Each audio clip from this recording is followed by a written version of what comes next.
to pretending to be at the drawing board for Democrats as the Republicans block ambitious voting rights legislation. The move puts Dems in the uncomfortable position of doing something that would pass a bill. After the vote, Majority Leader Chuck Schumer stood upon the smoldering crater and declared this isn't over. In the fight for voting rights, this vote was the starting gun, not the finish line. Let me say that again. In the fight for voting rights, this vote was the starting gun, not the finish line. And that starting gun marks the Republicans' dead sprint to not giving a shit. It's just a shame Schumer's starting gun was aimed directly at the bill's head. Now, Ziwe, with both executive and legislative control, are Democrats too far out of their comfort zone to get anything done? That's a good question. Honestly, I'm celebrating Chuck Schumer for having a catchphrase that he repeats ad nauseum. As I say famously and iconic, I can understand using starting gun as a starting point for branding. Look, all of this is fine. What are people going to do? Throw a brick through a window? Of course not. And if they consider it, we'll just tell them bricks are big Doritos and they should shove them in their fat faces. Well, moving on. Apparently the largest city in the United States, New York City, held an election to decide its next leader. Really? That is so cute. What a fun idea. Yeah, I just assumed Michael Bloomberg was still mayor, but it happened, and a cop-loving fella named Eric Adams is in the lead. So now we stand here in the most important city. Yes. In the most important country. Yes. On the globe. Yes. That's right. What a moment, New York. I'm sorry, what even is this shit? Are there people out there who depend on local government services?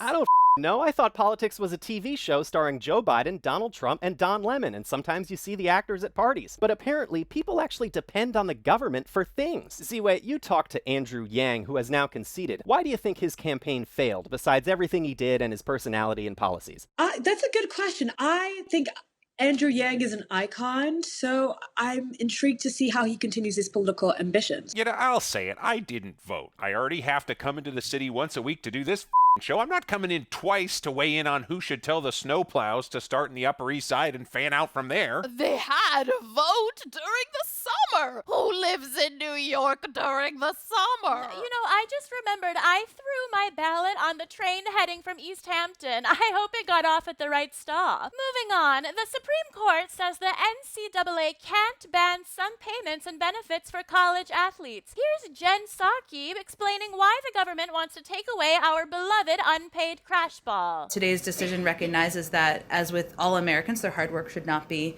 exploited. And the president believes that everyone who works should be compensated fairly for his or her labor. I take issue at suggesting no hard work should be exploited. When a domineering woman demands I lick the mud clean from her stiletto boot soles, the only compensation I expect is a notch adjustment on my scrotal belt. Ziwe, if college athletes start getting paid, can we at least create some kind of scoring system for prisoners fighting wildfires? Wow.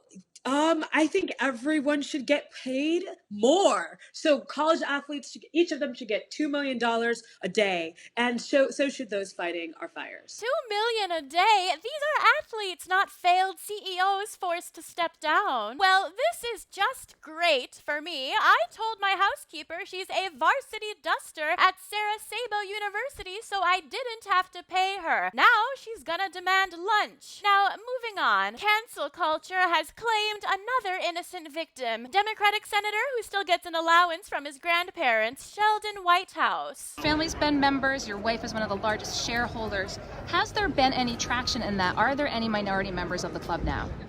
I think the people who are running the place are still working on that, and I'm sorry it hasn't happened yet. Exactly! A single senator is completely powerless to accomplish anything except grinding our entire democracy to a halt. Now, Ziwe, should we lay off Sheldon Whitehouse, since it's a relief anytime there's a wealthy white beach club that's not located on Epstein's Island? Wow. I mean, that is another good question. Ultimately, the all-white beach club, I mean, every one of them would be iconic guests. I'd love to talk to them about their tans, their sunscreen preferences, what their favorite hoods. So I'm interested. Can I just say, so what if he's a member of a whites-only club? He didn't invent the idea. He's only preserving it and carrying it tenderly on his back into the modern era. I really think this problem's gonna sort itself out quickly. There are so many black people who want to hang out with Sheldon Whitehouse all summer long. Absolutely. Now, look, I'm a fellow member of this beach club, and frankly, Sheldon and I are sick of this misconception that we don't welcome people of color. Ziwe, mind if we call the club and try to set you up with a membership right now? Let's do it. Great. Just get them on the line. Beep, boop, beep. Is there a discounted rate, perhaps? Maybe 60% off? Who's to say? Oh, I will cover it. I'll whip out my card, and we will get you the full executive option with the eucalyptus towels, okay? Hello. You've reached Bailey's Beach. We're unable to come to the phone right now. Please leave your name, number, and a brief message and the party you're trying to contact, and we'll call you back as soon as we get a chance. Thank you. Hi, this is Rich Ballard, longtime member and co-host of Inside the Hill. I actually have another member on the line, Senator Sheldon Whitehouse. Senator, are you there? Are you on? Thank you. Good to be on. Well, the senator and I want to leave a voicemail because we'd like to discuss membership for a young TV executive. She went to Andover, Northwestern. She's a real spark plug. Senator, how do you feel about this exec not being a member of the club yet? Yeah, I think we need to change it. So we can say we have your official sponsorship for her club membership? Yeah, actually, I think you can. Great, mine too. Her name is Ziwe, and she's here as well. And just a heads up, she is black, but I promise you she's very racist, so she does meet some of your membership requirements. I will go ahead and put down a deposit for her membership fees. Now, Senator, is it weird that they sent us to voicemail and they're not immediately signing up Ziwe? That's pretty unusual. Yeah, I agree. Maybe they're kind of uncomfortable with her. So, Ziwe, if they ask, could you play Jewish when you're at the club? I will not respond to that statement. Nice, very Jewish response. I think that seals it. Thank you for your time, and I'll just say it, accepting Ziwe as a member. Talk to you soon. Take care. Wait, they're doing Jewish now?